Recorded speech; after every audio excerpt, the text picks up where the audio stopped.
श्री शिवाय नमस्तुभ्यम। बुरहानपुर मध्य प्रदेश में चल रही श्री अश्वत्थामा शिव महापुराण की कथा का आज चौथा दिन था।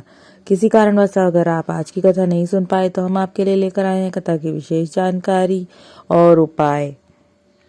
आज की कथा में गुरुजी ने कहा कि भक्ति भजन से हमको परमात्मा को प्रसन्न करना है, दुनिया को नहीं। आजकल लोग एक दूसरे को देख के भक्ति करने लगे हैं कि उसने वो समर्पित किया है तो मैं भी करूंगा, इतने व्रत किए तो मैं भी करूंगा। आपको दुनिया को नहीं प्रसन्न करना है, आपको भक्ति भजन से अपने परमात्मा को प्रसन्न करना है।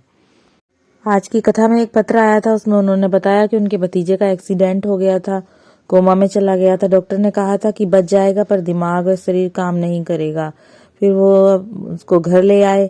उन्होंने टीवी पर शिव महापुराण की कथा सुनी और भगवान शंकर को जल चढ़ाना प्रारंभ किया और अपने भतीजे को जल देती और बेलपत्र देती। उन्होंने पशुपति व्रत भी किया। भगवान भोलेनाथ की कृपा से धीरे धीरे उनका भतीजा स्वस्थ होने लगा। दूसरे पशुपति व्रत में ही उनका भतीजा आंख खोल दिया और स्वस्थ हो गया और उसका शरीर काम करने लगा। आभार व्यक्त करने के लिए कथा पांडाल में आई थी। आज की कथा में प्रिया जी का पत्र आया था। उन्होंने बताया कि उनके 2 बच्चे थे। एक बच्चा उनका लॉकडाउन में ही शांत हो गया था और दूसरा बच्चा 2 साल का हो गया था पर बोलता नहीं था, ना ही चल पाता था। उन्होंने कहा कि उन्होंने टीवी पर शिव महापुराण की कथा सुनी।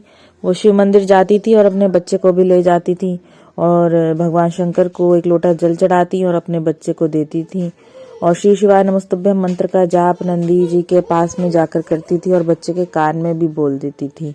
उन्होंने पशुपति व्रत भी किया। धीरे धीरे उनका बच्चा चलने बोलने लगा है। आज कथा पांडाल में उनका बच्चा उन्होंने बताया कि दौड़ रहा है, खेल रहा है। आभार व्यक्त करने के लिए कथा पांडाल में आई थी। आज कथा में गुरुजी ने बताया कि श्रीमद् भागवत गीता, पद्म पुराण, शिव महापुराण, नर्मदा पुराण, नारद पुराण, वाराह पुराण, गर्ग संहिता, कुर्म पुराण में सब लिखा है कि भगवान पर जब आपका भरोसा प्रबल होगा तभी आपको भगवान की कृपा प्राप्त होगी। आपको भगवान पर भरोसा प्रबल होना चाहिए। आज की कथा में गुरुजी ने बताया कि आप चाहे किसी भी एग्जाम की तैयारी कर रहे हो, राजनीति की या धर्म के क्षेत्र में आना चाहते हो, आप अपने शुरुआत महादेव के चरणों से करिए, आपको निश्चित ही सफलता मिलेगी। आज की कथा में एक पत्र आया था, उसमें उन्होंने बताया कि उनकी बेटी ने MBA किया था किंतु उनकी नौकरी नहीं लग पा रही थी। बहुत एग्जाम दिए थे उन्होंने लेकिन फिर भी नौकरी नहीं लग पा रही थी। फिर उन्होंने मोबाइल पर शिव महापुराण की कथा सुनी और उनकी बेटी ने मंदिर जाना प्रारंभ कर दिया। भगवान भोलेनाथ की कृपा से उनकी नौकरी लग गई HDFC बैंक में। आभार व्यक्त करने के लिए कथा पांडाल में आई थी। आज की कथा में एक पत्र आया था, उन्होंने बताया कि वो गुजरात के हैं। उनके बच्चे की हार्ट की सर्जरी होनी थी। डॉक्टर ने कहा था कि सर्जरी कराना बहुत ज़रूरी है, नहीं तो बच्चे की जान भी जा सकती है। फिर उनके पड़ोसन ने उन्हें कहा कि टीवी पर शिव महापुराण की कथा आती है, उन्हें कथा सुनने के लिए कहा। उन्होंने कथा सुनी और एक लोटा जल भगवान शंकर को चढ़ाती और बच्चे को उसका आचमन कराती थी। धीरे धीरे उनके बच्चे का स्वास्थ्य सही हो गया। डॉक्टर ने कहा कि अब सर्जरी की जरूरत नहीं है। आभार व्यक्त करने के लिए कथा पांडाल में आई थी। आज की कथा में गुरुजी ने कहा कि अगर आपने शिव महापुराण की कथा जीवन में एक बार भी सुनी है, शिव भक्त की सेवा की है, शिव मंदिर में सेवा की है, तो वो आपका पुण्य अमर है। वो उसका पुण्य आपको जीवन भर प्राप्त होता रहेगा।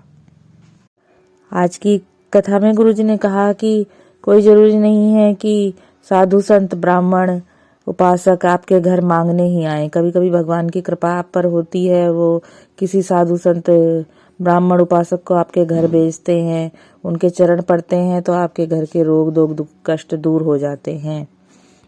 आज की कथा में गुरुजी ने कहा कि संत ब्राह्मण और गाय और बहन, इनको देखकर कभी भी आप मुंह ना बनाएं। अगर आपने इनकी सेवा की है तो उसके की गई सेवा का फल आपको अवश्य ही प्राप्त होगा, तो कभी भी इनको देखकर मुंह ना बनाएं। कल की कथा में गुरुजी ने बताया था बिलपत्र को 7 तरीके से चढ़ाने पर भोलेनाथ आपके मन की बात समझ जाते हैं। पहला गुरुजी ने बताया कि जब आप बिल्वपत्र को नीचे की डंडी से पकड़कर चढ़ाते हैं तो भोलेनाथ समझ जाते हैं कि आप चिंताग्रस्त हैं, वो आपकी चिंता अवश्य दूर करते हैं। दूसरा गुरुजी ने बताया था कि जब आप बिल्वपत्र को बीच की डंडी जो तीनों पत्तियों को जोड़ती है उस वहां से पकड़कर चढ़ाते हैं तो भोलेनाथ समझ जाते हैं कि आपके ग्रह की दशा खराब चल रही है वो आपकी ग्रह दशा ठीक कर देते हैं। तीसरा गुरुजी ने बताया था कि जब आप पत्ती नीचे की जो 2 पत्तियां होती हैं उनको पकड़कर चढ़ाते हैं तो भोलेनाथ समझ जाते हैं कि आपको संतान संबंधित कोई परेशानी है, आपकी संतान रोगग्रस्त है, तो भोलेनाथ की कृपा से आपकी संतान स्वस्थ हो जाती है। चौथा गुरुजी ने बताया था कि जब आप बीच वाली पत्ती पकड़कर चढ़ाते हैं, जो एक बीच की बड़ी पत्ती होती है उसे पकड़कर चढ़ाते हैं, तो भोलेनाथ समझ जाते हैं कि आपको वैभव और धन की कमी है, तो भोलेनाथ आपके वैभव और धन की कमी को दूर करते हैं। पांचवा गुरुजी ने बताया था कि जब आप गीली बेलपत्र, भगवान पर चढ़ी हुई बेलपत्र वापस धोकर चढ़ाते हैं तो उसका मतलब भोलेनाथ समझ जाते हैं कि आप रोग बीमारी से ग्रसित हैं, तो वो आपकी रोग बीमारी दूर करते हैं। छठा गुरुजी ने बताया था कि अगर अदालत में आपका केस चल रहा हो तो आप नीचे की जो डंठल होती है, जो गांठ होती है जिसे तोड़ के हम फेंक देते हैं, वहां से पकड़कर आप चढ़ाएंगे तो जो आपका अदालत में केस चल रहा होगा वो भोलेनाथ की कृपा से सुलझ जाएगा। सातवां गुरुजी ने मनोकामना पूर्ति के लिए उपाय बताया था। गुरुजी ने बताया कि आपको बिल्वपत्र ये इस प्रकार समर्पित करना है, आपको अपने हाथ में थोड़ा चंदन लगा लेना है और बिल्वपत्र को जो तीनों पत्तियों को जोड़ने वाली बीच की डंडी 64 योगिनियों का जहाँ स्थान होता है वहां से पकड़ना है। आपकी उंगलियों पे चंदन लगा हुआ हो और आपको उस बिल्वपत्र को माता अशोक सुंदरी की जगह पर समर्पित करना है। इस प्रकार समर्पित करना है कि जो बीच वाली एक पत्ती होती है बड़ी, वो शंकर जी की ओर हो और दोनों पत्तियां अशोक सुंदरी माता की तरफ हो। इस प्रकार से बिल्वपत्र चढ़ा के आपको अपनी मनोकामना बोलनी है, इससे आपकी मनोकामना अवश्य पूरी होगी। मनोकामना पूर्ति के लिए जो उपाय करना है आपको, वो आप सोमवार की अष्टमी, शिवरात्रि और प्रदोष के दिन, महीने में जो 2 प्रदोष पड़ती हैं उनमें किसी भी प्रदोष, इन तीनों दिवस पर आप ये उपाय कर सकते हैं। अगला दिवस आने पर आपकी मनोकामना भोलेनाथ की कृपा से अवश्य पूरी हो जाएगी। तो ये थी आज की कथा की विशेष जानकारी और उपाय। अगर वीडियो आपके लिए थोड़ा भी उपयोगी रहा हो तो कृपया चैनल को लाइक, सब्सक्राइब और शेयर जरूर करिए और बेल आइकन जरूर दबाइए ताकि आगे आने वाली वीडियो से संबंधित नोटिफिकेशन आपको मिलती रहे। हर हर महादेव।